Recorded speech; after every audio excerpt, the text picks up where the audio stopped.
Hi, and welcome to the podcast, Life in Balance. My name is Naomi. I work as an occupational therapist at Balance for Blind Adults. This podcast is about all the things that make life enjoyable, make life easier, and make life fun. In each episode, I talk about a different topic, whether it's how to cook, go to school, work, garden, make music, and much, much more.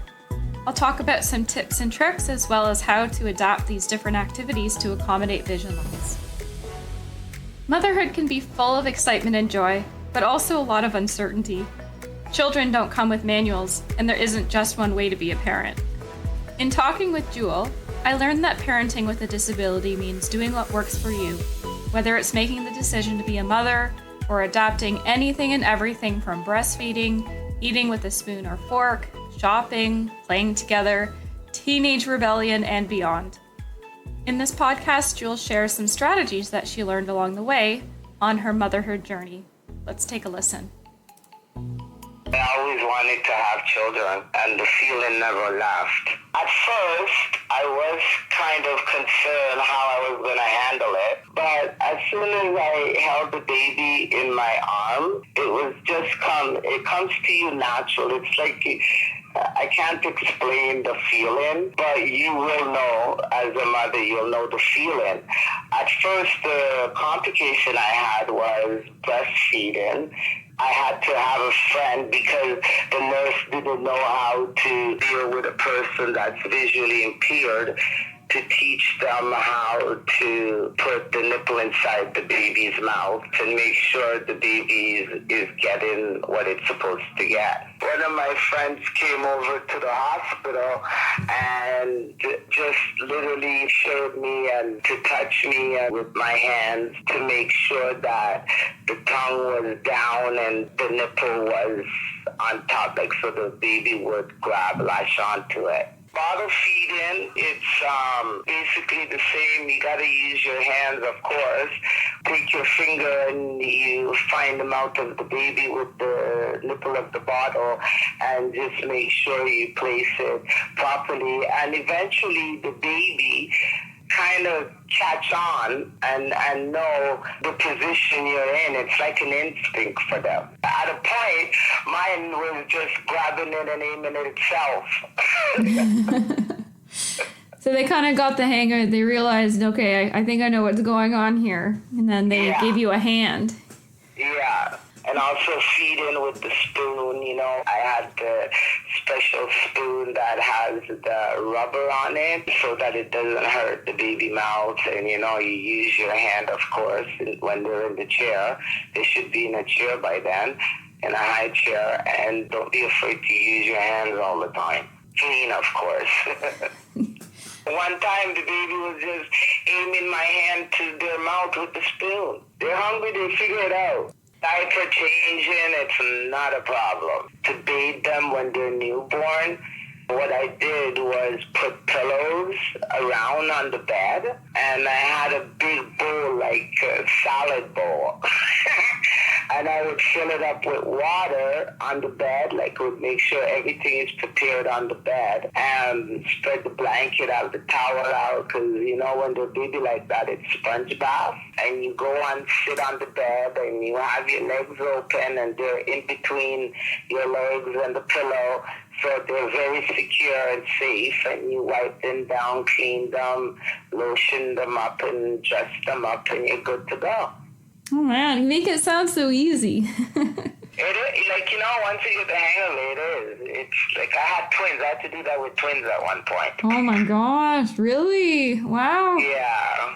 I was kind of uneasy, and I know a lot of women that are in my position might be feeling like a little uncomfortable about it, but it's an instinct. It's fun. You got to take extra precautions. A good thing to have is a cuddler. What's that? It's like a backpack, but it's for the baby. A lot of people wear that on the back, but I used to put it in the front.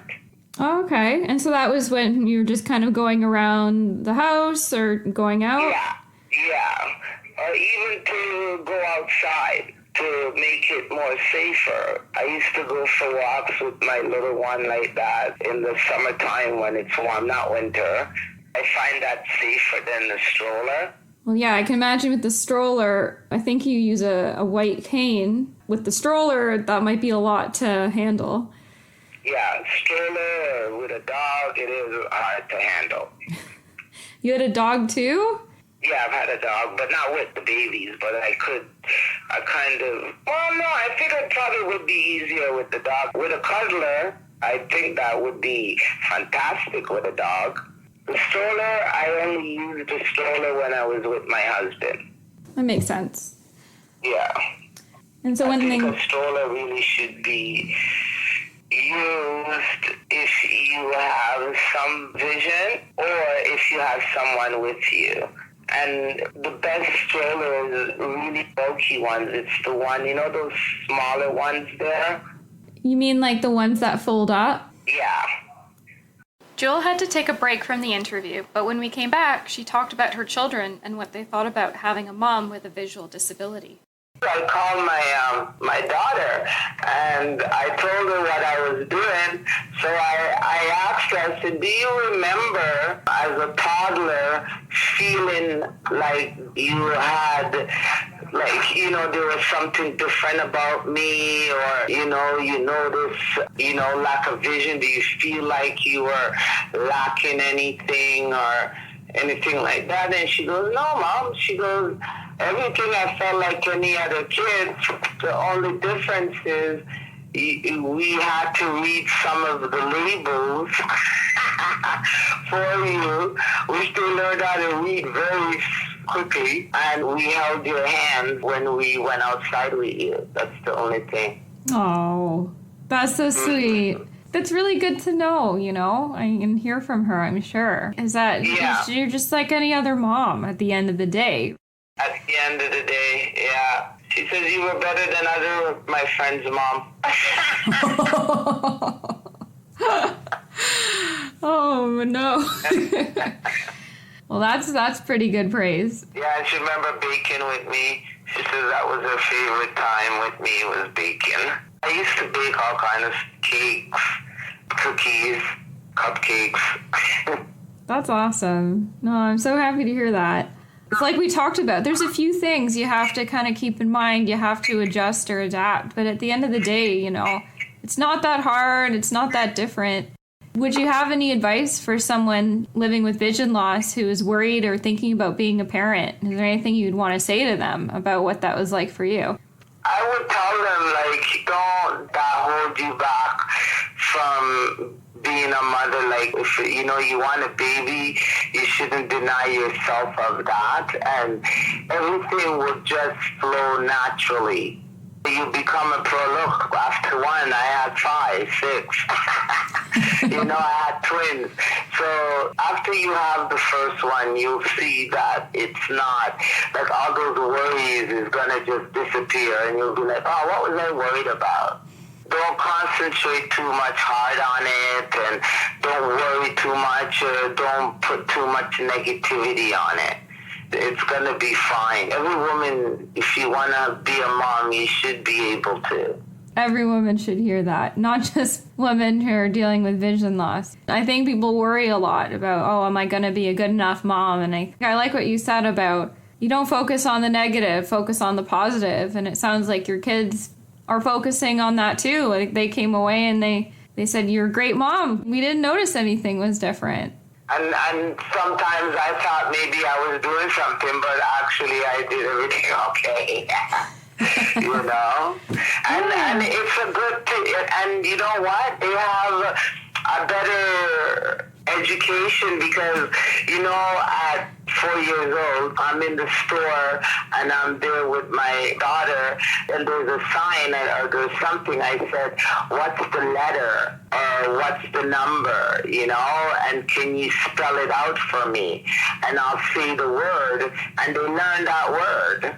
To me, doing that was a good thing for me to do for them.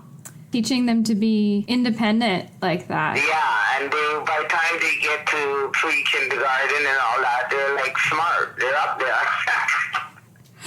And that's exactly how it was with mine. They knew everything by the time they got there. Oh man, I bet their teacher was pretty impressed. Mm-hmm. I've always had them say my children are smart.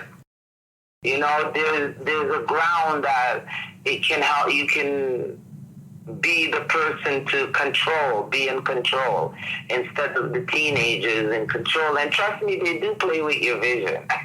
Oh yeah? Do you like what do they do? Oh, yeah. Like, they don't do it like to be mean or intention, like, you know, they'll walk out of the house in a certain outfit that, you won't catch on to or stuff like that. Oh, okay, I see. Or have makeup on and no, she can't see the makeup and zooming out the door. I see. That makes sense. You know, it's like those things like they would try to sneak out without you looking anyway, but they try to get away with it, especially with you, right? Yeah. So they do the same thing they do with any other parent. They'll do it to you. You just got to learn to be a step ahead and know, how to handle it. Do you have any tips for dealing with teenagers? Be patient. That's the number one thing, patient. And not to take everything they say to heart, or else they'll drive yourself crazy. Just they're expressing themselves, and as long as they don't get disrespectful, and, you got to show them that they can't disrespect you, and be firm about your belief, and stick to your guns. Jewel shared a lot of great insights about parenthood. There's always more to learn, but I hope this episode helped you think about what you might need when you decide to become a parent someday. And that's it for this episode. Stay tuned for next time. The content of this podcast is not a substitute for medical or professional advice. It is not occupational therapy, nor is it a substitute for occupational therapy services. If you're interested in learning more about how to apply some of the strategies discussed here, please ensure you consult with an occupational therapist or other professional beforehand. Thanks, and see you next time.